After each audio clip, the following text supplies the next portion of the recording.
அனைவருக்கும் ஆனந்தமான இறைவணக்கம். ஆன்மீக சிவசுந்தங்களே, 2026 தை மாத வளர்பிறை சதுர்த்தி பஞ்சதீப விநாயகர் வழிபாடு மற்றும் 3 தான விநாயகர் ஆலய வழிபாடு. ரொம்ப அற்புதமான ஒரு வழிபாட்டை சொல்ல போகிறேன். இந்த ஆடியோவில் முழுமையாக கேட்டு இதை முழு நம்பிக்கையோடு செய்தீர்கள் என்று சொன்னால் உங்கள் குடும்பத்தில் இருக்கக்கூடிய தோஷங்கள் அத்துணையும் விலகி ஓடும். வளர்பிறை சதுர்த்தி விநாயகப் பெருமானை வணங்க உகந்த ஒரு திதி. அந்த திதியில் நாம் விநாயகர் வழிபாடு முறையாக செஞ்சோம்னா நமக்கு முழுமையான வளர்ச்சி கிடைக்கும். அடுத்தடுத்த நிலையில் நமது தொழில் முன்னேற்ற பாதையில் பயணிக்கும். வேலைக்கு போகிறவங்களுக்கு அடுத்தடுத்த நிலைக்கு பதவி உயர்வு கிடைக்கிறதுக்கு வாய்ப்புகள் இருக்குது. மொத்தத்தில் குடும்பமே முன்னேற்ற பாதையில் பயணிக்கும். நம்பிக்கையோடு இதை செய்யுங்கள். ஒவ்வொரு சிறப்பு வழிபாடும் நம்ம சேனலில் தொடர்ந்து நம்ம பார்த்துட்ருக்கோம். நம்ம சேனலை இது வரைக்கும் நீங்கள் சப்ஸ்கிரைப் பண்ணலைன்னா சப்ஸ்கிரைப் பண்ணிக்கோங்க. பக்கத்தில் இருக்கக்கூடிய அந்த பெல் ஐக்கானையும் ப்ரெஸ் பண்ணிக்கோங்க. 22/1/2026 தை 8 வியாழக்கிழமை அன்று உங்களுக்கு நேரம் கிடைக்கும் பொழுது உங்கள் வீட்டின் அருகில் இருக்கக்கூடிய விநாயகப் பெருமான் ஆலயத்துக்கு போய் சுவாமி தரிசனம் பண்ணுங்க. அப்படி போகும்போது பால், தேன், சந்தனம் அளவு எந்த அளவு வேணால் நீங்கள் வாங்கிக்கலாம். பாலும் தேனும் சந்தனமும் வாங்கிட்டு விநாயகர் கோவிலுக்கு சென்று கொடுத்து விட்டு விநாயகரை தரிசனம் செய்துவிட்டு ஒரு 10 நிமிடம் அங்கு அமர்ந்திருந்துட்டு வாங்க. நல்லதே நடக்கும். இது ஆலய வழிபாடு.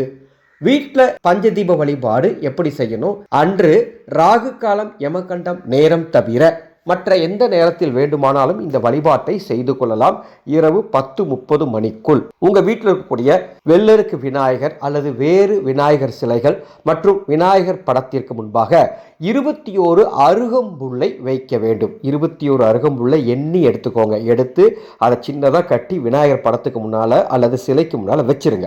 வச்சுட்டு அதற்கு முன்பாக 5 தீபங்கள் வடக்கு திசை நோக்கி ஏற்றுங்கள். ஒரே நேர்கோட்டில் இந்த 5 தீபங்களும் ஏற்றுவதற்கு நமது ஆனந்தொளி அறக்கட்டளையின் மந்திர சக்தி தீப எண்ணெய் இருந்தால் அதை கொண்டு தீபம் ஏற்றுங்கள். அது இல்லைன்னா நல்லெண்ணெய் ஊற்றிக்கோங்க. மந்திர சக்தி தீப எண்ணெய் அப்படிங்கிறது நெய், நல்லெண்ணெய், தேங்காய் எண்ணெய் மற்றும் 9 மூலிகைகளின் அற்புதமான சங்கமம். உங்கள் வீட்டை கோயிலாக மாற்றும் தீப எண்ணெய். மகா சிவராத்திரி வரைக்கும் இந்த தீப எண்ணெய் வாங்க அத்தனை பேருக்கும் தீர்த்தப்புடி பிரசாதம் கொடுத்துட்டு இருக்கேன். தேவைப்படுவோர் வாட்ஸ்அப் எண்ணில் தொடர்பு கொள்ளுங்கள்.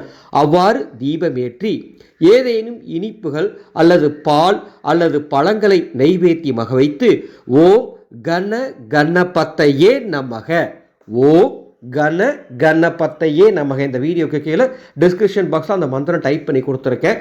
அந்த மந்திரத்தை 108 முறை சொல்லி வளர்பிறை சதுர்த்தி பஞ்சதீப வழிபாடு வீட்டில் செய்யுங்கள். அவ்வாறு மந்திரத்தை சொல்லி முடிச்சுட்டு வீடு முழுவதும் தூபதீபம் காட்டுங்க. உங்கள் வீட்டு நிலைவாசலுக்கும் தூபதீபம் காட்டி அதன் பிறகு அந்த நெய்வேத்தியத்தை எடுத்து பிரசாதமாக நீங்கள் உண்ணலாம். இந்த வழிபாடு செஞ்சு முடிச்சுட்டு விநாயகருக்கு முன்பாக 5 முறை தோப்புக்கரணம் போட வேண்டும். போட்டு விநாயகர் வழிபாட்டை நிறைவு செய்யணும்.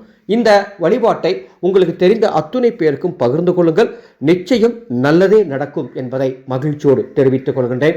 அன்பு சொந்தங்களே, மாசி மகா சிவராத்திரி 2026 வருடம் பிப்ரவரி 15ஆம் தேதி அந்த ஒரு இரவை தவறு விட்டுறாதீங்க. 12 மணி நேரம் மாலை 6 மணிலிருந்து மறுநாள் காலை 6 மணிக்குள் உங்கள் வீட்டில் கண்டிப்பாக சிவபூஜை செய்யுங்கள்.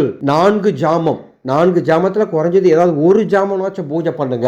மிக மிக எளிமையா சிவன் படம் வச்சிருக்கவங்க எப்படி பூஜை பண்ணணும், சிலை வச்சிருக்கவங்க எப்படி பூஜை பண்ணணும், ரெண்டுமே இல்லை விளக்கு மட்டும் வச்சு எப்படி சிவ பூஜை பண்ணணும் அப்படிங்கிறத வாட்ஸ்அப் மூலமாக சொல்லித் தரப்போகின்றேன். அன்று இரவு கண் விழித்து இருக்க முடியாதவங்க பகல்ல எந்த நேரத்தில் பூஜை செஞ்சா அந்த பலன் கிடைக்கும் அதையும் சொல்ல போறேன். சூழ்நிலையின் காலமா உங்களால பூஜை செய்ய முடியல அப்படின்னா அதற்கு மாற்று வழி என்ன, மாற்று பரிகாரம் என்ன, அதையும் அந்த வாட்ஸ்அப் குழுவில் சொல்ல போகிறேன். மகா சிவராத்திரி வாட்ஸ்அப் குழுவுக்கு பதிவுகள் நடந்துட்டு இருக்கு. டிஸ்பிளேல என்னுடைய வாட்ஸ்அப் நம்பர் இருக்கு. அந்த நம்பருக்கு மகா சிவராத்திரி அல்லது ஹாய் அல்லது வணக்கம்னு ஒரு மெசேஜ் அனுப்புங்க. அந்த சிவராத்திரி குழுவினுடைய பதிவு கட்டண விவரங்கள் வழங்குகின்றேன்.